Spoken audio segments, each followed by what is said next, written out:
guys, welcome back for another reaction. Today I'll be reacting to 12 regions of France explained. Someone suggested this to me and I'm ready to learn something new. Let's do it.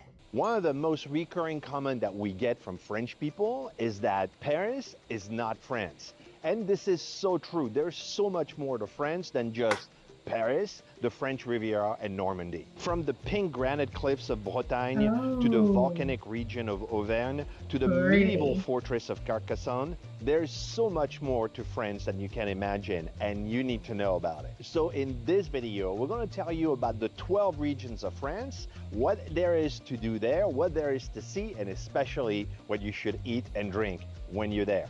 Hell yeah. On y va. France has 13 distinct regions, including Ile-de-France. But we're not going to include the Paris region or Ile-de-France in this video. But we'll show you the other 12 regions in alphabetical order, and we'll start with the Auvergne-Rhone-Alpes region. This region is 2 hours south of Paris by TGV train and is what we consider here the heart of France. The capital of the region is the city of Lyon, which is the gastronomy epicenter of France. So if you are a foodie, this is a must-visit region. To the west, that's where I'm going. West of Lyon is the Auvergne area, which is a lush volcanic area, perfect for hikers and especially if you hate crowds. And to the east are the Alps, with some of the best. That's definitely where I'm going because I hate crowded places and I like to hike, so that's perfect. Ski slopes in the world. This region is home to several famous kinds of cheese like the Reblochon, Tome de Savoie, and the Emmental. And this is also where the cheese fondue, the raclette, and tartiflette are from. The famous Chapel's liquor is made in the region. So if you're looking for some of the best food of what France has to offer and you love hiking away from the hustle and bustle of the big cities, this region is for you. To get there, take the 2-hour ride on the TGV high-speed train to Lyon, spend the day in Lyon, and then rent a car to discover the rest of the region. The next region is... I think 2 hours is long, but I'm definitely not gonna be bored if I'm on train and I can just see some cool view from my window seat. Bourgogne-Franche-Comté, or Burgundy. This stunning Côte d'Or is just southeast of Paris and offers views of vineyards, glazed tile roofs, and Romanesque architecture. Its capital is Dijon, a bustling, busy town, but also an artist village. After all, this is where Gustave Eiffel comes from. And in Dijon, you'll find the iconic Palace of the Duke of Burgundy, which is home to the Beaux-Arts Museum dating back to the late 1700s and is one of the richest collections in all of France. But what I love best about Burgundy is the small towns and villages all around. This countryside patchwork of small family-owned vineyards who bring their grapes together to create some of the best, and in some cases, the most expensive wines in the world, like Romanée-Conti, ranging from hundreds of dollars per bottle to thousands of dollars per bottle. Still, this place is not pretentious. That's a lot, my gosh. You'll find old towns with medieval streets and half-timber buildings, a strong sense of community, and a perfect blend of history, culture, and great food. Speaking of food, some of the best-known French dishes come from right here. That looks Beef good. bourguignon is how you say a Burgundy-style stew in French. This is where coq au vin comes from, and the typical escargot swimming in garlic butter. And of course, Dijon mustard. Wait, are those snails? Oh, I don't know if I would try it. The other one, I will try it though. It looks super good. Which has its own particular history, but that's for another time. For adult beverages, this is the home of Pinot Noir and Chardonnay, and where they make one of my new favorites, Ricard, from the Absinthe family. If you want to visit the Bourgogne region, take the 1.5-hour TGV train ride from Paris Gare de Lyon to Dijon. The next region is a place where I spent a lot of summers there as a kid, and that's Bretagne. Bretagne is located on the eastern front of France on the coast. This region is rich in history and significance for France. This is where France meets Celtic culture. It's very Celtic and absolutely gorgeous. I am not done watching the other regions yet, but I think this one is my favorite. Capital of Brittany is Rennes, but you'll want to travel deep in the region to feel and taste its influence. So Being pretty. a coastal region, Brittany is famous for seafood like mussels, oysters, scallops, and langoustine. But this is the home of the famous French crepes, or galette, as they call it there. And they also produce some of the best salted butter in France, after Normandy if you ask them. And one of my favorite pastry is from Bretagne, the kouign-amann. This needs to be on your must-try list when you come to France. Brittany is for explorers. Wow. If you love medieval towns and thick forests mixed with amazing culinary traditions. To get there, it's a 2.5-hour train to Saint-Malo. Oh my gosh. And from there, I rent a car and discover the rest of Brittany on my own. Bring some hiking shoes and an appetite. You won't be disappointed here. The next I don't care if it's 2.5-hour train ride. That place looks awesome. It's so beautiful. The food looks good. That is my dream vacation. region is the Central Val de Loire, which is just south and west of Paris. And as its name suggests, this is the valley along the Loire River. Here you'll find fields of grains and flowers, vineyards, and more chateaus than you can imagine, each with their own story of elegant lifestyles, fabulous gardens, and personality. The capital city is Orleans, but if you continue just a little bit farther southwest to the town of Tours, you'll find yourself right in the middle of a trail of castles dotting the little villages along the river, like the Chateau Chambord, Chateau Chenonceau, and the Chateau Amboise, to name a few. It's also where Leonardo da Vinci lived his last days, in the Chateau de Clos-Luz in Ambrose. You can still visit his home and see his models and life-size pieces throughout the garden. When it comes to food and beverages, you'll find local flavors of saffron, walnut oil, flavored vinegars, and black truffles. But my favorites are the rillettes, which is a shredded pork spread that you'd put on your baguette, or the rillons, which are bits of flavorful pork belly. That looks amazing. And when you put that together with a local goat cheese and a glass of their regional Sancerre, Chenin Blanc, or a Rosé d'Agneau, you're in for a good time. Oh, my mouth is watering. I can't wait to try it. I really want to go on a vacation right now. So bad. And I think this video is so amazing that I just want to go to France. Come on. The food looks good. Makes me hungry. It's almost dinner time and I just want to make some good food. But those looks good. If you want to visit the Central Val de Loire, take the 1.5-hour TGV train from Gare Austerlitz in Paris to the Tours train station. The next region is Corsica, which is the island right off the Côte d'Azur in the Mediterranean Sea. It's known for its stunning landscapes with a mix of mountains and forest and sandy beaches. Imagine a place where you can see high rocky peaks covered in green trees, and then just a short drive away, you're standing on the beach with clear blue water. That's Corsica. The island is a great place for hiking, especially in its famous mountains like Monte Cinto, the highest point in Corsica. There are also small towns and villages where you can experience the local culture, which is a mix of French and Italian influence. Corsica has a long history with many old buildings and ruins that tell the story of the past. Corsica is known for its unique and delicious food, which is a mix of French and Italian flavors with its own local twist. I'll try they have that. great charcuterie, cured meats like coppa, lonzu, and sfigatello. And chestnuts is a big deal in Corsica. They grow in abundance on the island and are used to make a variety of food. And since Corsica is an island, seafood is very popular. People enjoy dishes like grilled fish, octopus salad, and bouillabaisse. I love seafood, so I would definitely enjoy this place if I'm there. Wow. Now to get there, you can fly directly from Paris or take a TGV train to Marseille and take a ferry to the island. The next region is a really big one. It borders Belgium, Luxembourg, Germany, and Switzerland, and that is the Grand Est. It's also quite diverse because it includes the prestigious and glamorous sub-region of Champagne and the German-based Alsace sub-region. So let's look at the Grand East in two parts. Strasbourg is the capital of Alsace and has gone back and forth between French and German rule for centuries.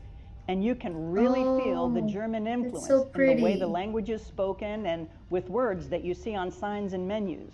And this is true for Colmar and Riquefire, two other cities in Alsace that you really need to know about. You'll see a mix of medieval and Renaissance architecture, brightly colored buildings, and a robust river life. Oh, yeah. To say they're charming is an understatement. Yeah, those places also amazing. It's really modern. Popular foods in Alsace are the choucroute, which is a sauerkraut dish with bits of pork and a variety of sausages served with potatoes and carrots. Or the flammkuche, which is like a pizza except with a white sauce and bits of thick-cut bacon. That's interesting. And of course, pretzels, which they call I love pretzels. When it comes to cheese, this is where you'll find Munster and Gruyere. And you can wash all of those down with one of their local beers, a Riesling white wine, or the Alsatian version of champagne called Crémant. To get to the Alsace sub-region of Grand Est, take the 2-hour TGV train from Gare de l'Est in Paris to the Strasbourg station. For the Champagne sub-region, you may already know what to expect. Okay. The capital. Okay, this just shows how French people love wine or champagne. Oh, I love this place so much already. Even I haven't went there yet, but you can tell. Look at that place. It just looks amazing. Wow.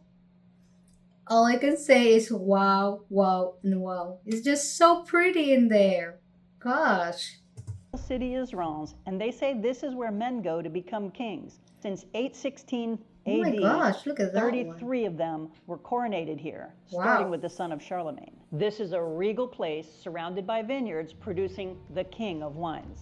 Until the upper 1600s, grapes grown in the Champagne region made regular flat wine until Dom Perignon, yes, he's a real guy, discovered the modern technique of making the sparkling wine we know today as champagne. And of course, since it's a protected appellation, only sparkling wine grown and produced in the Champagne region can be called champagne. Many large houses like Veuve Clicquot, Moet Chandon, Dom Perignon offer tours, and that's pretty cool. But there are also lots of small family-owned houses where you can get more personal experience and often some amazing champagnes. Whether you enjoy your champagne with some fresh fruits, chocolates, and local pink biscuit cookies, or with a charcuterie board with something made with the local black truffles and the fine ham that comes from Reims, you'll make memories to last a lifetime. I bet. To get to the Champagne sub-region of Gare de l'Est, take the 45-minute train from Gare de l'Est in Paris to the Reims train station. Now, the best way to discover all the regions of France is by train. And when we book our train, we use Trainline because it's super user-friendly and it's the exact same price that you'll find everywhere. So I'm going to put a link in the description. Check it out and see what kind of pricing you get for the destination you want to go to. The next region is Hauts-de-France, which is the region north of the Paris region. This is another place where I spent a lot of time as a kid because my mom was born in Dunkirk. Ooh. This is also where we live, near the city of Chantilly, in the southernmost part of the region. This region is not high on the list of prime destination for visitors, and that's a mistake because it has a lot to offer. First off, you have Lille to the north, which is a vibrant and beautiful city. Amiens to the south is home to the largest cathedral in France. So big, in fact, you could put 2 Notre Dame inside the Cathedral of Amiens. And one of Colleen's favorite castles in France is here. That's Pierrefonds, beautiful. which is so iconic, it provided inspiration for the Walt Disney classics like Sleeping Beauty and Cinderella. Hauts-de-France so is the that home was of it. the famous moule frite you'll find in many restaurants all around France. This is where you'll find the iconic maroilles cheese and plenty of great beers. Getting to Lille or Amiens is super easy with daily TGV trains from Gare du Nord, and you'll get there in less than 2 hours. The next region of France is the Nouveau. I think that's my second favorite on the list. Even though I haven't seen the rest yet, but I think I love that one. It's just everything. It's so pretty. They're all pretty, but of course, we have favorites. Aquitaine. It's located along the southwest coast of France, bordering on Spain to the south. It's rich with large mountain ranges, fabulous rivers, natural parks, marshes, and a long, beautiful coastline with some world-famous beaches. The difference in lifestyle and cuisine from the north to the south make this another diverse region. In the north, the place most people are familiar with in the Nouvelle-Aquitaine region is its capital, Bordeaux. This is where you'll find the World of Wine Museum, a thriving art community, a vibrant waterfront, and the kind of up-and-coming life that comes with being a university town. Wow. It has a unique and pleasant atmosphere, and I've decided it probably feels how Paris felt back in the 1950s. It's needless to say, the business of wine is at the center of their economy. Most vineyards in nearby towns like Saint-Emilion are large legacy domains. This is not a region for small family producers. You'll see vines from a single domain stretching out as far as the eye can see, but they're That was super neat. That was so large. Oh my gosh. Definitely worth a visit. Here on the menu, you'll find a world of seafood, especially from the nearby Atlantic, the Gironde estuary, and Arcachon, which is famous for its oysters. When you're in Nouvelle-Aquitaine, you should definitely try a seafood platter with shrimps, clams, scallops, crabs, langoustine. But there's also the non-seafood stuff, like... Why am I even watching this? I'm just torturing myself. I'm so hungry watching all this good food. Wild mushrooms that grow all around, their local lamb, and excellent beef. To visit this area of Nouvelle-Aquitaine region, take the 2.5-hour TGV train from the Montparnasse station in Paris to Bordeaux. The south side of Nouvelle-Aquitaine is heavily influenced by its neighbor, the Pyrenees area of Spain. You can taste it in the cuisine. This is Basque country with their Bayonne-style cured ham and stews baked in the little cocotte pots, and especially by the beaches of Biarritz, the surfing capital of France, you'll find lots of flavorful tapas. To get to this part of the Nouvelle-Aquitaine region, take the 4-hour TGV train from Gare Montparnasse in Paris to the Biarritz train station. Next is the famous region of Normandy. Normandy for many Parisians is what the Hamptons are for New Yorkers. It's about 2 hours from Paris, so it's a quick getaway from the city. But unlike the Hamptons, you'll find plenty of affordable places to have a great time. Of course, the Didet beaches are a must visit. But all along the coast, you'll find gems like medieval city of Bayeux or the quaint seaside port of Honfleur. And don't miss the beautiful city of Rouen with its stunning cathedral and its iconic clock. Of course. That's so pretty. I have to say that. It's so pretty. Have to pause to say it. Oh my gosh. Of course, the Mont Saint-Michel is on the edge of Brittany and Normandy and is a must-see once in your life. Normandy is cheese and butter country. Here they produce the world's famous camembert and some of the finest butter in the land. Don't leave Normandy before you have a chance to taste the Calvados apple liquor or the local cider. To get there is super easy. Just take a train from Gare Saint-Lazare and take a 2.5-hour train ride to Caen and rent a car from there so you can jump from one location to another and see it all. The next region is Occitanie, which runs along the Mediterranean over through Andorra and Spain for the borders. Its capital is Toulouse, but then again, you'll find a broad diversity here, from the cliffs and caverns of Rocamadour to the Gothic cathedrals and neoclassic architecture of Montpellier, or the antiquity and walled city of Carcassonne, the Roman rules of Nîmes, the spiritual pilgrimage of Lourdes, or France's second most visited attraction, the Pont de Gard aqueduct. This is mountain country. Here you'll find amazing blue cheeses like Roquefort, but also delicious softer cheeses like Rocamadour or Cathar. This is where the classic peasant dish cassoulet with its meat and white beans comes from, and it's where the gooey half cheese, half mashed potato aligot comes from. And not to mention the Toulouse sausage, which is the closest thing France has to an Italian sausage. For wines from this region, look for Cahors, Languedoc, or the Clarets.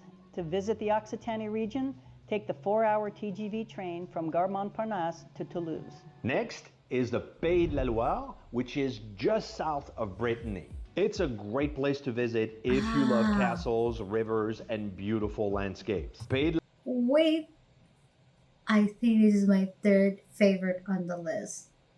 This is so pretty. La Loire is famous for its stunning castles. Wow. One of the most famous is the Château de Brissac, which is the tallest castle in France. There's also Château d'Angers with huge walls and a beautiful garden inside. These castles look like something out of a fairy tale. There are charming towns and cities in Pays de la Loire. Wait, could you go inside those castles? I'm very intrigued how it will look inside. Like, I wanna visit castles in real life. Feel like a fairy tale. Like Nantes and Angers. Nantes is a lively city with a cool castle, lots of park, and even a giant mechanical elephant that you can ride. Pays de la Loire has delicious food. You can try the rillettes or enjoy fresh seafood from the coast. Yummy. The region is also known for its wine, especially white wine like Muscadet, which go perfectly with seafood. Besides castles and city, Pays de la Loire has peaceful countryside with vineyards, forests, and rivers. It's a great place to go biking, hiking, or just take a leisurely walk to enjoy the nature around you. This is another region that is very easy to get to from Paris with a quick 2-hour train ride for the Montparnasse train station to Nantes. And last. Oh my god. Yep, that place is amazing. That's the vacation I ever like dream of. Like something peaceful, good food, a lot of cool nature, mountains, beach, and then cool places. I don't know, it's just so pretty. So pretty. Last but not least, the region of Provence. Oh, let's see this one. When you hear about the south of France, this is what people are talking about. Here you'll find the oldest city in France. Its capital, Marseille. Founded in 600 BC by Greek settlers. Wow, really? This is a main commercial port for France. But along the coast, heading towards the Italian border, you'll find glamorous jet-set beaches, ports with mega yachts, Mediterranean villages where you can walk through town in your espadrilles and sandals, find old clay pots and tiles and little boutiques, Those are and savor a interesting. nice rosé on a delightful terrace. It reminds me of the Steve Martin movie, Dirty Rotten Scoundrels.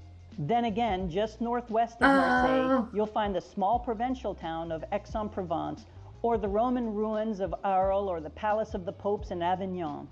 Regardless of where in Provence you find yourself, you won't be far from lavender fields, and you will feel the Mediterranean influence. The cuisine is full of dishes with tomatoes and olives and aromatic herbs. After all, this is where ratatouille comes from, and the flavorful bouillabaisse fish stew, or that fabulous garlicky mayonnaise aioli. It's definitely crowded, overcrowded in season, but this is definitely a region of France worth exploring. To visit the Provence-Côte d'Azur region, take the 4-hour TGV train from Gare de Lyon in Paris to Marseille, or the 6-hour TGV train also from Gare de Lyon to Nice. In this video, we told you about the 12 regions of France. Next, I would... Wow. I'd say that I love that video a lot. I didn't know that France is really an amazing place. Like, I heard about France, but I don't know much about it. And this video just shows how beautiful is it there, how good the food looks like, and there's a lot to explore. Thank you so much for suggesting this one because I learned something new today. And yeah, if you guys like this video, please like and subscribe and comment down below what else should I react to. I'll see you guys next time. Bye.